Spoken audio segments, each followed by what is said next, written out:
Hey everyone, I wanted to quickly go over my predictions for the Nintendo Indie World Showcase that's set to air on April 14th at noon East Coast or 9 a.m. Pacific Time. Nintendo confirmed that they're going to be having a 20-minute presentation showcasing a couple of indie games that are set to release in the upcoming spring, and they haven't actually had one of these in a couple of months. I want to say about 3 months or so. So we're definitely long due for a couple of new high-profile indie releases on the Nintendo Switch. Usually whenever I make these type of predictions video, I like to come up with a couple of extravagant ideas for games that I hope are going to be able to be shown on the Switch.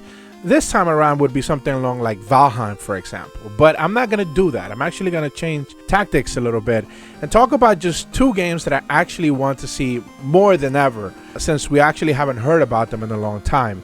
And don't worry, I'm not going to be talking about Hollow Knight Silksong, because that game is going to come out whenever they feel like it. It feels like that developer fully understands that when that game drops, it's going to be massive. The first one was beyond successful for them, so they know they can take their time and release something that is actually ready to be shown. It's been 2 years since we've seen Hollow Knight Silksong, so keep in mind that they're not rushing this project. It'll be done when it's done, and they'll show it when it's ready.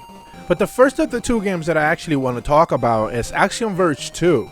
We saw a little bit of it during a Futures Game Show presentation a couple of weeks back, and the thing that really stuck out to me is just how different the gameplay actually is than the first game, and how much the developer is actually really trying to change things up more than ever.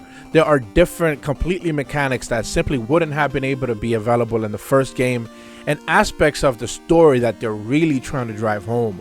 So it definitely feels like they're trying to reach perhaps a different type of audience with this project that the first one didn't necessarily approach. It still has that pixel art, sharp, clean look, but they're definitely aiming for something bigger, a little bit different. And I hope that fans are able to support it. I hope fans are able to like it. But ultimately, Axiom Verge 2 is a game that is supposed to come out this spring, hopefully sooner rather than later, and an Indie World presentation is no better time to actually shadow drop it. The other game that I quickly wanted to touch upon was Sports Story. This is a game that we've actually haven't seen in over a year, and is developed by Sidebar Games, the creators of Golf Story. All the way back in, I believe, August of 2020, they delayed the game officially.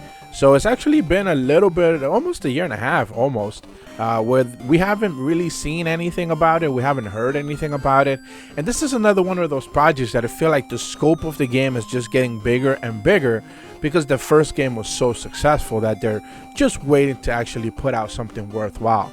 And this is a game that I feel like, because they're introducing so many sports different mechanics, that it's ready to just make that big leap. And the developers are definitely willing to take their time with it. I don't expect them to shadow drop it like I do with Axiom Verge 2, but definitely a release date would probably come in handy at this point, especially perhaps hopefully leading into the summer. Don't expect it to be anytime soon because of the official delay. Axiom Verge 2 hasn't officially been delayed at any point, I don't believe, but Sports Story was. So here's hoping that we actually get to see a release date heading into the summer.